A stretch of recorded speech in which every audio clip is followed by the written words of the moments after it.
Ayan po mga kalingap, magandang hapon po. Geng, what's up? Sa hapon po itong mga kalingap ay dadalawin natin si Vanessa. Kumustahin natin kung ano na bang lagay nila sa ngayon po mga kalingap. Yan. Sama natin si Kin, si Mrs. Love. Pupunta tayo kay Vanessa sa hapon na ito. Magandang hapon po sa ating mga viewers, subscribers at mga sponsors. Magandang hapon din po sa ating mga butihing OFW. Ganon din po yung ating mga silent viewers. Pupuntahan natin si Vanessa kasi noong mga nakaraang araw, bago pumuntang Manila, tinatanong kung wala ba siya. Sa bahay na wala daw.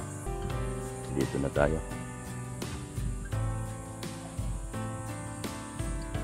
Oh, magandang hapon. Pwede ba tumuloy? Sinong kasama mo rito? Ha? Sa mga kapatid mo? Ha? Hindi mo na alam? Nasaan na sila at di mo na alam? Vanessa? Nasaan mga kapatid mo at hindi mo na alam? Ha?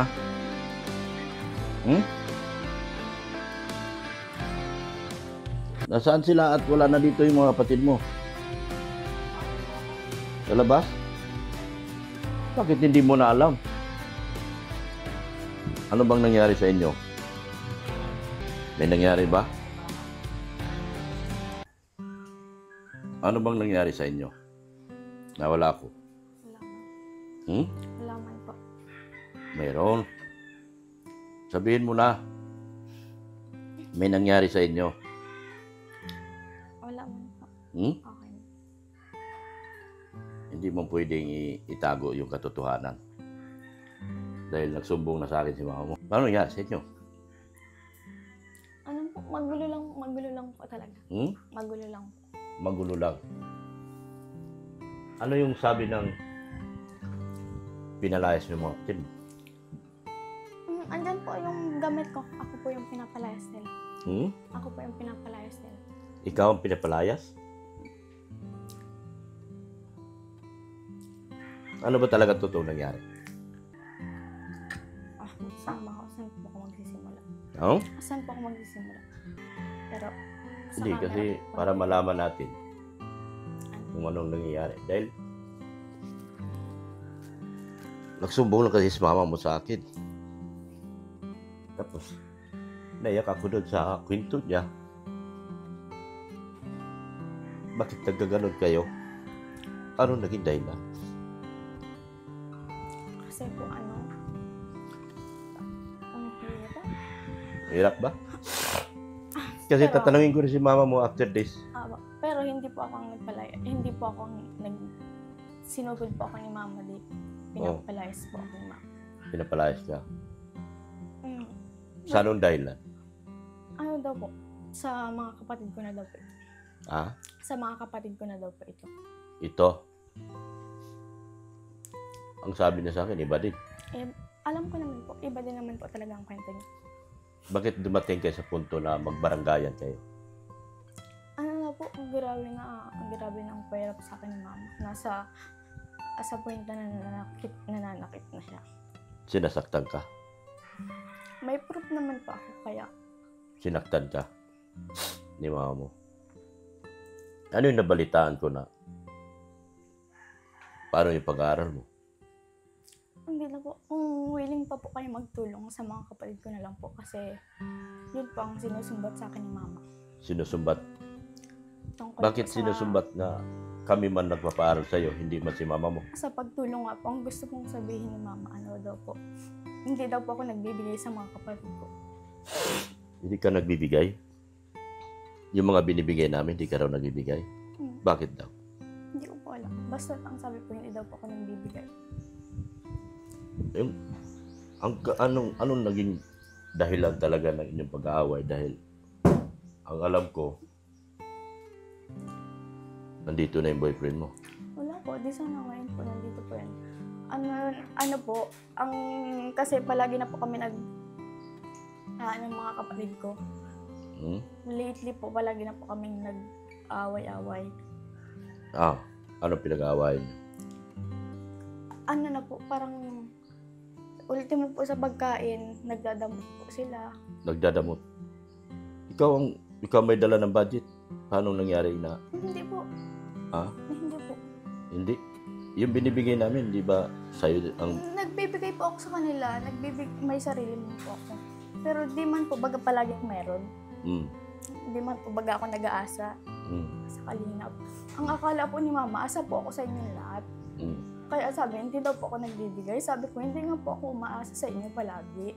Sabi ko, kung bibigyan ako, binibigyan ako, hindi naman ako hingi ng hingi. Hindi man ako sabi na, Dr. Love, pahingi ako ng ganito, pahingi ako ng ganyan. Hindi ba baga ako nagkaganon? Kahit po kay Kuya Bal, hindi po ako ganon. Tapos ang akala niyo po, ganon ako. Ang akala niyo po, palagi po ako meron. Wala man po. Wala man po ako palagi. Tapos, basta, ang mga kapatid ko po, ayaw na nilang pagsasabihan. Siyempre, panganay po, sinasabihan ko sila. Ayaw nilang pagsasabihan. Kaya, ayun po, palagi po kami may pagtatalo. Kaso, kumakampi po si Mama. Sumakampi sa mga kapatid mo. Nasaan sila ngayon? Hindi ko po alam. So, yun na yung dahilan. Para nagkahiwa-hiwalay na kayo. Sabi din po talaga ni Mama, wala na po akong pamilya. Wala ka ng pamilya? May bahay ka, ma. Paano ka naging walang pamilya? Kaya po kami dumating sa barangayan kasi sabi ko po, try lang po nilang alagahan yung mga bata. Ayaw po niyang pumayag. Sabi ko, subukan mo lang pong magpakananay para maranasan mo naman po yung nararanasan ko. Ayaw niya pong pumayag. Alam ko man pong ibang magiging kwento ni Mama. Kasi, syempre, side niya po yun. May point siya, may point ako. May mali din po ako kasi nasagot ko po siya. Pero, mali man pong nagkumakampi siya sa doon sa tatlo. Syempre, anak niya din naman po baga ako. Kaya huwag naman po siyang basta-basta kakampi. Alam ko din naman pong nagsasabi na siya, nagsunod siya ng coke na Naintindihan ko naman po yun. Tungkol po dito sa bahay, magpaparaya din po ako. Hindi mo man kailangan magparaya dahil ito'y tinayo ni Kuya Bal para sa inyo, sa inyong magkapatid. Alam po. Di kailangan may lumayas, may nagtataka ko lang ako kasi bakit mga nakarang araw okay po. Tinahanap ko nga kayo, tinitext kita palagi mo sinasabi wala kayo rito. Pero may problema na pala kayo. Kasi po talaga. Dapat sinabi mo na. Kasi ayoko na po talagang lumabas to sa YouTube. Sa YouTube. Ayoko na po talaga sana. Pero mahirap man po bagang isang side lang din po ang alam mo. Kaya nagsabi na din po. Mahirap naman po kung nasa isang bahay kayo tapos wala na kayong inikan. Mahirap po bugang ganun. Kahit naman po paniwalaan mo si Mama. Basta't nasabi ko yung side ko. Okay na po ako. Kahit po si Mama yung paniwalaan ng lahat, okay na po ako. Pero hindi po nila alam ang hirap na nararamdaman ko ngayon. Ang bigat-bigat, Dr. Love, kasi wala akong karamay. Wala lang nakinig sa akin. Walang nakinig sa side ko. Kasi sabi niya, sabi ni Mama, niluluhuran niya daw po ako. Baka graduate lang ako. Pero nasa naman po yung sakripisyo ko nung mga nakaraang taon na ako lang nagsasakripisyo sa mga bata. Nasa naman po yun. Para namang wala na ako.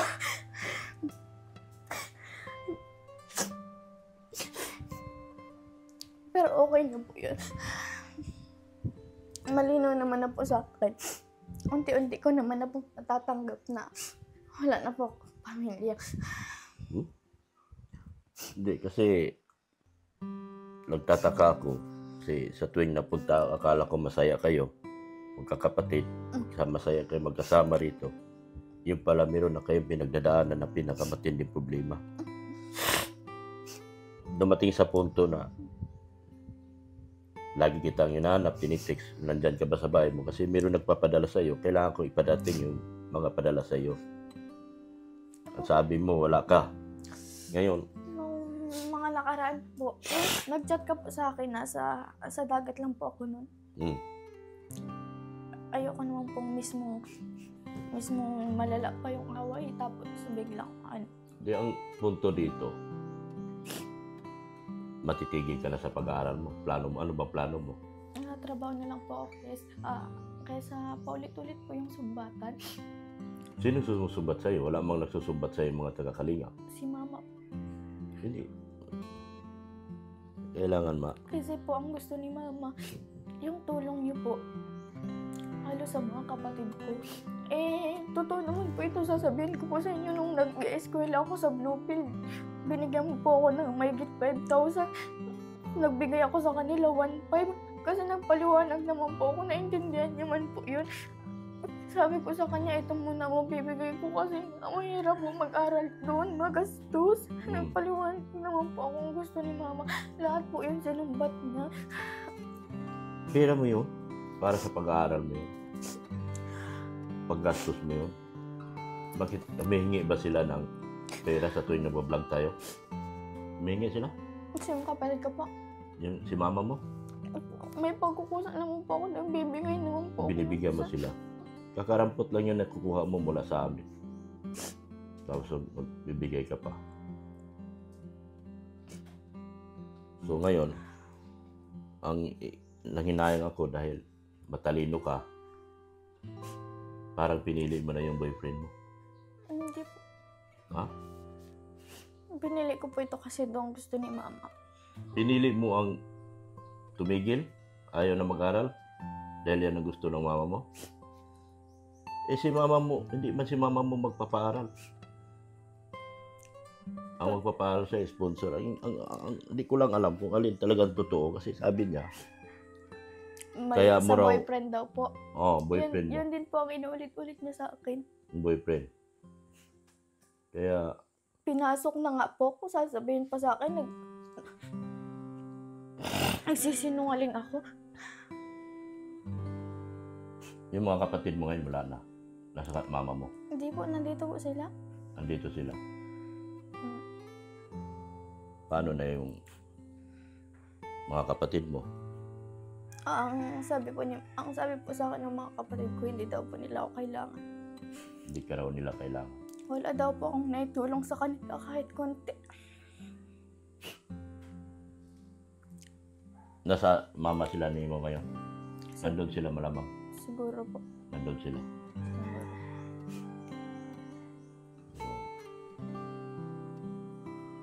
Sabi kasi ni mama mo, ikaw daw ay pinapatulog mo raw dito yung boyfriend mo at kaya daw siya nagagalit. Totoo ba yun? Ang galing ni mama. Ha? Ang galing ni mama. Hindi totoo. Pinatulog ko yun dito, Dr. Lab. Kasi pinapasok na naman po ako ulit. Pero nandito yung mga walang makakapasok dito Vanessa dahil Meron. saan papapasok yung tao dito? Nabuksan po ito. Nabubuksan? Tumawag po ako niya sa tanod namin. Oo. Nabuksan po talaga ito. Nabubuksan? Isang beses po itong nabuksan. Paano? May kagado na. Mga, Oo nga po, siguro may pangbukas po. so mapasok na naman dito kaya mo pinatutulog yung boyfriend mo rito? Pinatulog ko lang po yun, pero si mama po ang nagsasabing mag-asawa na daw po ako para makaalis na daw po ako dito sa bahay na to. Yun po ang point ni mama. Huwag na tanungin ko rin si mama mo Oo. tungkol dito. Kasi gusto ko kayo magkaayos. Ayaw ko yung hindi ako nandirito para paghiwalayin kayo. Gusto kayo magkaayos. At ang tanong ko kung gusto mo pa bang mag-aral dahil ang sabi ng mama mo, nag-asawa ka na raw. May boyfriend ka na raw pinapatulog dito. Kaya daw pinapalayas mo raw yung mga kapatid mo. Ganun po ang sabi ni ma'am. Alin ba talagang totoo? Nag-usap po sa barangay, nag-amin po siyang pinapalayas niya ako.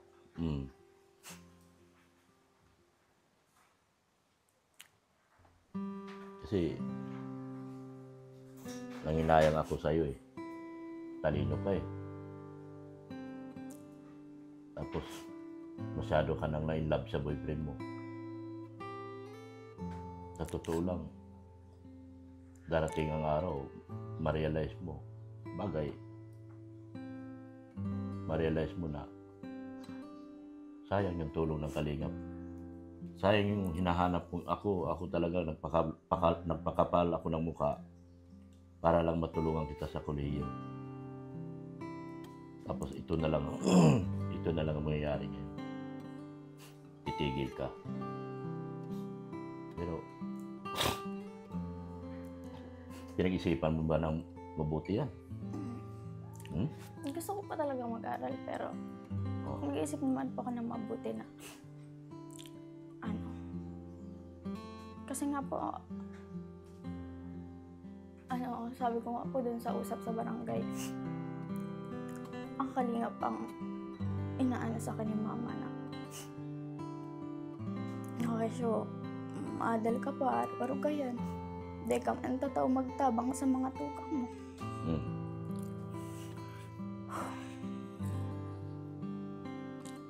Sayang kasi. Isa ka sa nakikitaan ko ng pag-asa na makapagtapos dahil kahit konti lang na ibibigay namin sa'yo, nagpupursige ka magtapos. Tapos ipinagpalit mo lang sa pag-ibig ang lahat. Sayang, matalino ka.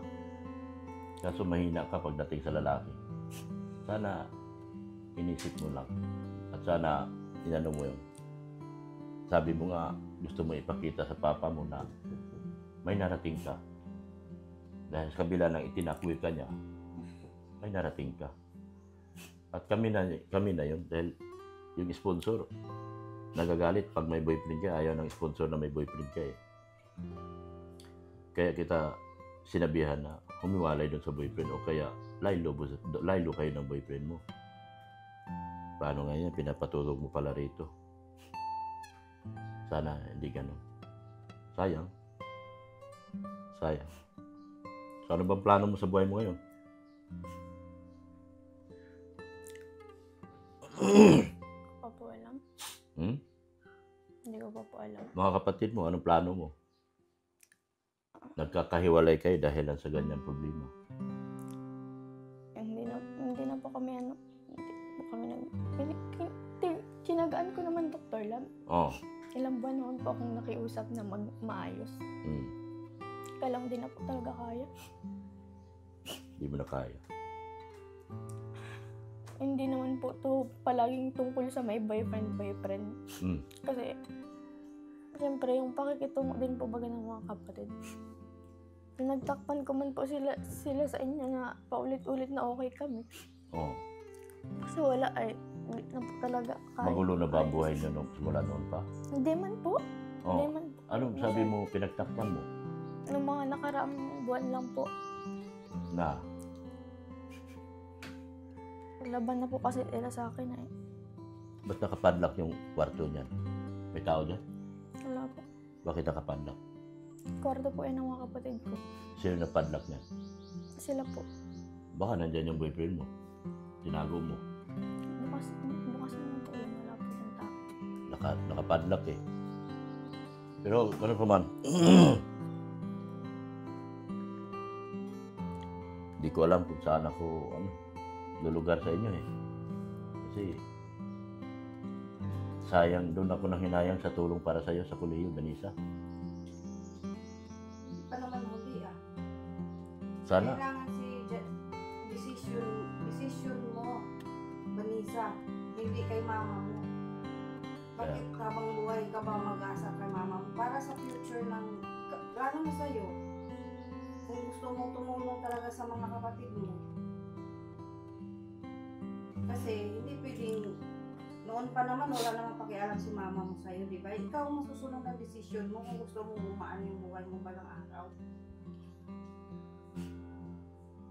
Pero sabi mo, naguguluhan ka ngayon dahil sa may isang dahilan. Di ba? Hindi naman sa nagagalit ako, pero sayang kasi eh. Kasi ako kasi bilang nanay, hindi naman, bilang nanay, andyan talaga yung walang ibang hangad ang magulang kung hindi magtapos sa pag-aaral. Kasi pagdating ng panahon, hindi naman kami ang aani niyan, kayo. Para sa inyo yun. Pero kung susunod ka doon sa gustong mama mo na hindi ka na pwedeng mag-aral, hindi yun. Ikaw masusunod. Desisyon mo, nasa ano ka na. Tapos mo nga yung ilang taon. Yung pinaghihirapan mo, nag-OJT ka, lahat-lahat. Mo yun. Naitawid mo yung mga panahon na yun. Ngayon na lang na hindi mo mamalayan, gaganda na yung buhay mo. Basta hindi naman sa nasusuway ka sa magulang, hindi naman mali yun na kung para naman sa kagandahan ng buhay mo o kabutihan para sa inyong magkapatid.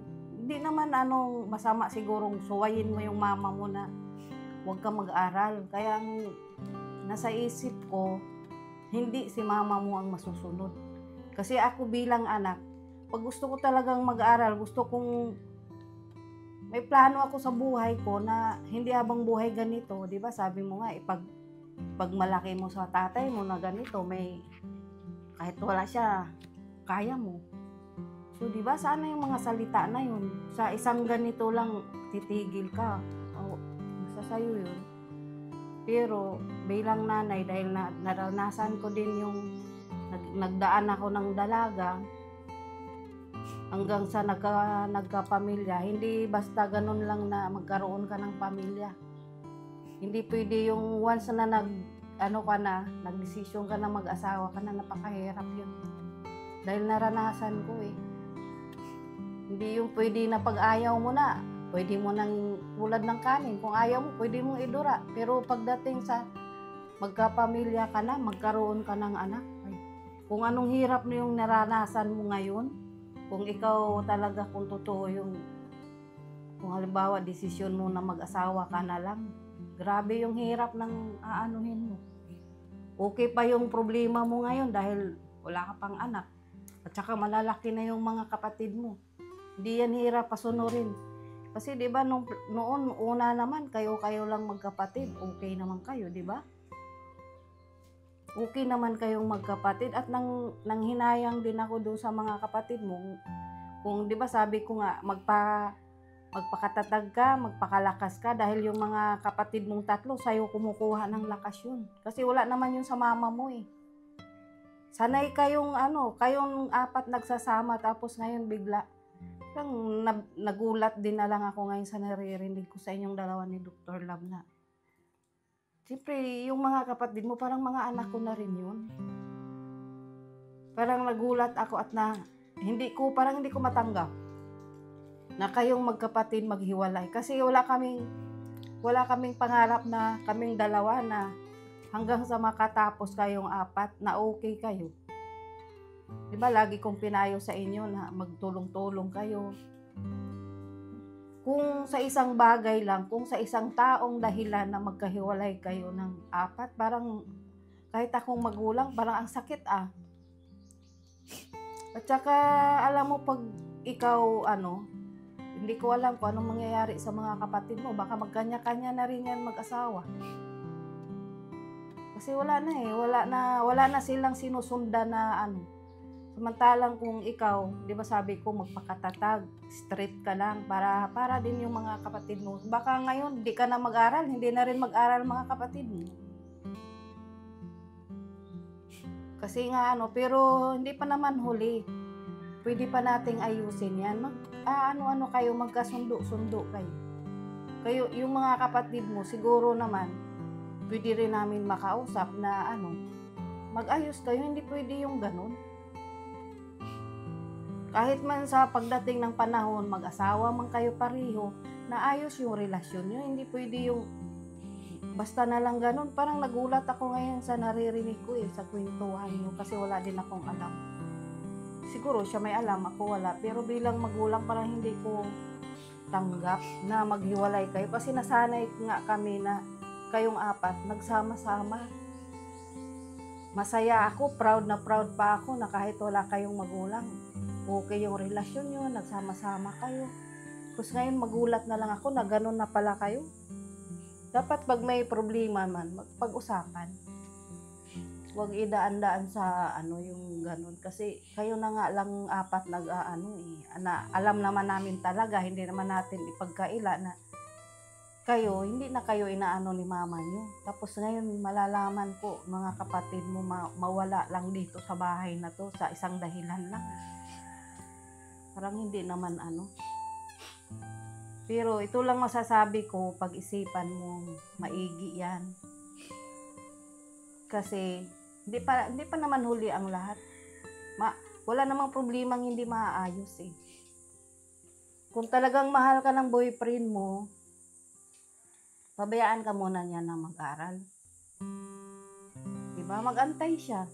Pero nasa sayo yan, desisyon mo yan. Kung hindi mo naman kayang hindi yung boyfriend mo, hindi mo kayang lumayo yung boyfriend mo, natatakot ka na makakita ng iba, so wala kaming magagawa. Ang payo lang namin, kung sundin mo. Pero pag hindi, wala na kaming doon. Pero kung sa isang dahilan lang, kung totoo yung naririnig ko ngayon na pinalayas dahil sa boyfriend, mali naman yung normal lang yung mag-boyfriend. Pero yung palayasin mo na lahat yung mga kapatid mo, parang hindi man pwede naman kayong mag-boyfriend, normal man yan. Pero yung mawala lahat yung mga kapatid mo dito, parang hindi man ako sang-ayon. Kumbaga kailangan pa nila yung mga yung gabay mo. Kasi ikaw na nga yung sinusundan nila, di ba? Hindi naman si mama mo.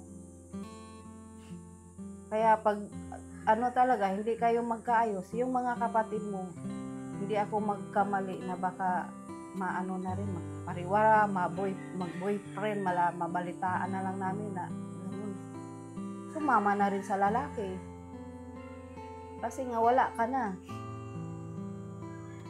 Lagi ko naman sinabi sa'yo, magpakatatag ka. Kasi lahat yan, walang ibang tao. Hindi kami ang aanin yan, kayo lang.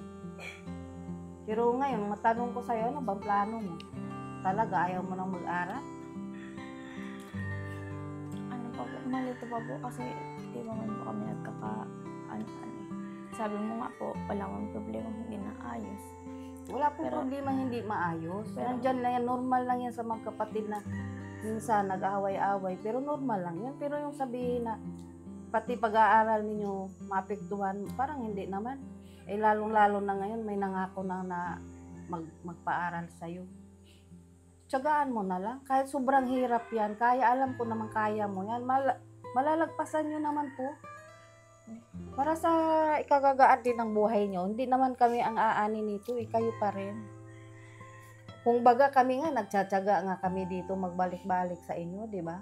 Hindi kami nagsasawa sa inyo dahil lagi ko nga sinasabi sa vlog namin, proud na proud kami sa inyong apat. Na kahit wala sila mama mo, nag-ayos kayo ng pag-aaral. Kasi ang dami dyan, kahit may mga magulang pa nga na nagagabay, pero hindi man nag-ayos ng pag-aaral. Kaya lagi ko kayong pinagmamalaki sa vlog namin na kahit walang magulang itong mga bata na ito, believe ako kasi nga nag-aral kayo ng maayos, puro kayo mga honor. Sabi ko gano'n, pinagmamalaki ko kayo sa sa mga tao na sana nga mayroon pang magtutulong sa inyo dahil nga yun nga walang magulang nagtutustos sa inyo pero nagpatuloy kayo.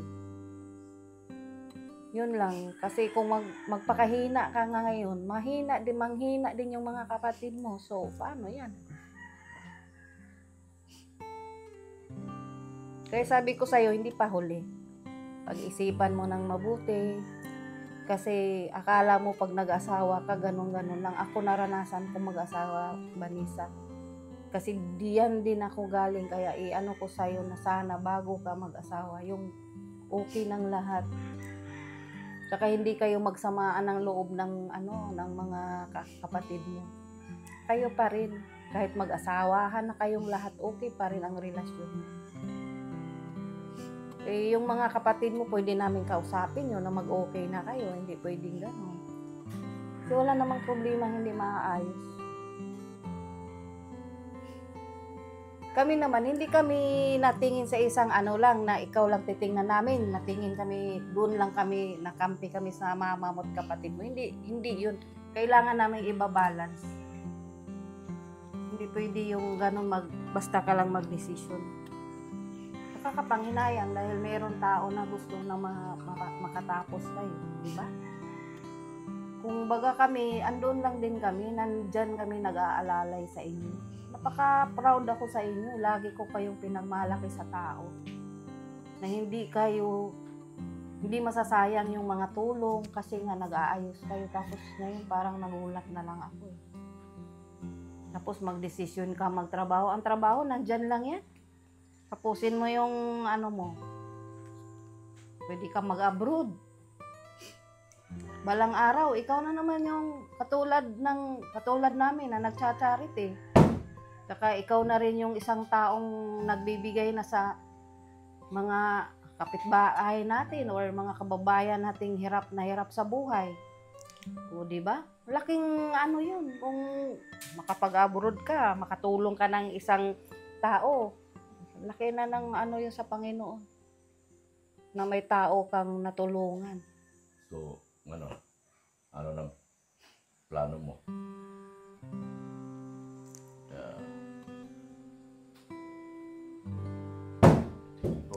In love ka na dyan sa boyfriend mo.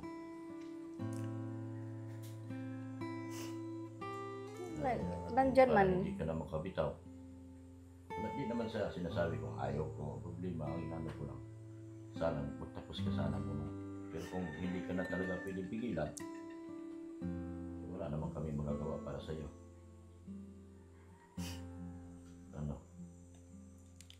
Sabi nga po, pwede pa naman po mag-isip-isip. Pero pag-isipan mo muna, hindi pa huli. Kausapin ko rin sila si mama mo para hindi kayo para pag-awayin, hindi pag-ayusin. Kausapin ko rin sila dito. Pasensya na po. Pero wala po akong pinapalayas. Wala po akong pinapalayas. Wala kang pinapalayas. Ako po ang pinapalayas ni mama. Ikaw ang pinapalayas. Ganito po sabi ni mama. Kahit anong mangyari sa kanila, may pa daw po din siya sa akin. Hindi kasi ikaw na naging ama at ina doon sa mga kapatid mo. Tapos, darating na tayo sa puntong ganito. Alam ko na po. Bawat side dito, pakikinggan ko, pero hindi ko kayo pag-aawayin. Gusto ko kayong pagkasunduin. Alam ko na po. Kailangan nandito ng hinahon ng mga isipan. Hinahon ng bawat isa sa inyo na hindi mag-aaway. Iwasan natin yung ganun. Pakinggan natin mga bawat side. Right side mo ngayon. Sunod naman side ng mama mo. Sa taas dito, tago si mama mo. Yung mga bata, Side ng mga hindi bata. pwede na magsasamaan. Kayo na nga lang. Kayo na nga lang apat, di ba? Siguro malungkot yun na nawala yung tatlo mong kapatid. Nag-iisa ka dito. Malungkot yun. Nasanay ka na nandyan, Ganun. Sige. Pag-isipan mo, Siguro naman. hindi lang isang bisis, dalawang bisis. Hindi ka na talaga Yan. mag-aral. Paaralin kita bilang mag-i-edit. Magtatrabaho ka na lang sa akin. Mabilis ka ba matuto sa editing? Oo naman po. Kaya Marunong ka na ba? naman po. Mag-aaral ka pa ng Konti po. May alam po konti. para magtrabaho ka na lang sa akin. Kung ayaw mo na talaga mag-aral, baka pansamantala, ganun mo na gagawin mo. Pag gusto na mag-aral ulit, balik tayo sa pag-aaral. Pero kung akin lang talaga, ito lang na may option lang. Kung darating talaga sa punto na ganun, hindi talaga kayo magkasundo. Gusto ka dito, mama? Hindi na kayo Hindi, kailangan huwag natin pairal ang pride. Yeah. Kahit sabihin natin ikaw yung tumulong dyan sa mga kapatid mo, totoo naman. Pero, huwag nating ipagmalaki yung pride ba natin na ganun. At saka yung mga bata pa kasi yung mga kapatid mo, ikaw talagang iintindi dyan. Hindi. Ang ano lang natin, sa nakikita ko kasi, totoo man talaga yung sinabi ng mama ko. Alamin ko rin naman. Ano talaga. Gusto ko kakabilang both sides, pakikinggan ko sa inyo para malalaman ko katotohanan. Pero hindi ko kayo pag-aawayin. Ayaw ko yung mga gusto ko at magkasundo kayo. Magulang mo pa rin siya. Sinasabi ko na po yun. Sabi ko po, ayaw ko na po ng away. Tama na po yung isang beses lang. Tama yun. Nandito sa Kausapin ko rin si mama ni mo pagkatapos nito. Alamin ko na. Sa ngayon, bibigay ko yung pinapabigay ni Manaylis. Yan. Pinabibigay ni Manaylis. 3,000. Yan. Ang budget nyo yan. No? Yan. Maraming salamat. Masalamat ka kay Manaylis. maraming salamat po. Manaylis. Matagal na dapat yan. Hindi ka sumasagot sa mga text ko. Hindi ko sinasabi, may problema na pala kayo. So, at least ngayon, malinaw na. Halos ayaw mo nga magsalita. Kasi sabi mo nga, so, sige lang, kausapin ko rin yun si mama mo. At iwasan natin yun. Magkakagulo kayo sa liit na bagay. Kung tayo dumating sa punto niyo, magpapalayas ka. Masama Kaya yun. sabi, mama mo, pinapalayas mo raw mga kapatid mo. At gusto mo raw suluhin yung bahay niyo. So sabi ko, hindi naman pwede kasi ginawa yan, 2 kwarto nga yan. Para sa inyo lahat yan. So, sige, pag-isipan mo mabuti. Ano ba talaga plano mo sa buhay? So, kung hindi na talaga magbabago yung plano mo na nandyan ka na sa sitwasyon boyfriend, hindi talaga mapipigilan yan. So, gagawa tayo ng ibang paraan. So, baka kung at least marunong ka mag-edit, basic training course ka na lang muna para mag-edit ka na lang sa akin. Sama-sama ka na lang, punta ka sa bahay ko at mag-edit ka. Total, dito lang naman ako sa malapit. Alam mo naman yan. Pero hindi rin. Mas maganda rin talaga makatapos siya. Talagang ang purpose ko talaga, gusto ko makatapos sumari.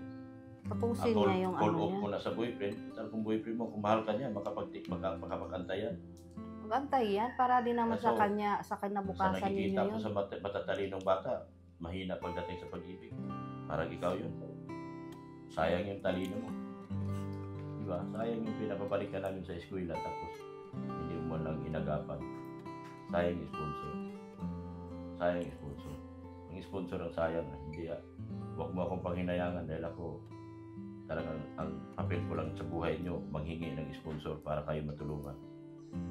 Yun ang dapat nag-isipin mo lagi. Iwasan mo na yung hindi ko naman siya inspirasyon din yung boyfriend pero hindi naman yung sobra. Pinapatulog mo na rito. Hindi ko na gusto yun. Ayaw ko na yung pinaka-safety na yung bahay nyo dito. Hindi na tama yun. Kaya nga kampante na kami na ganito ang bahay. Sana makapag-isip ka ng mabuti, pag-isipan mo mabuti, pero kausapin ko rin si mama mo para hindi kayo pag-awayin, hindi pag-aayusin. Ano? Sige. Salamat. Paano pala ito? Sa inyo yan. Budget mo. Magkano po ang ibibigay ko sa kanila? Kasi ang gusto ko. Bibigyan ko sila. Huwag ko na sila bigyan.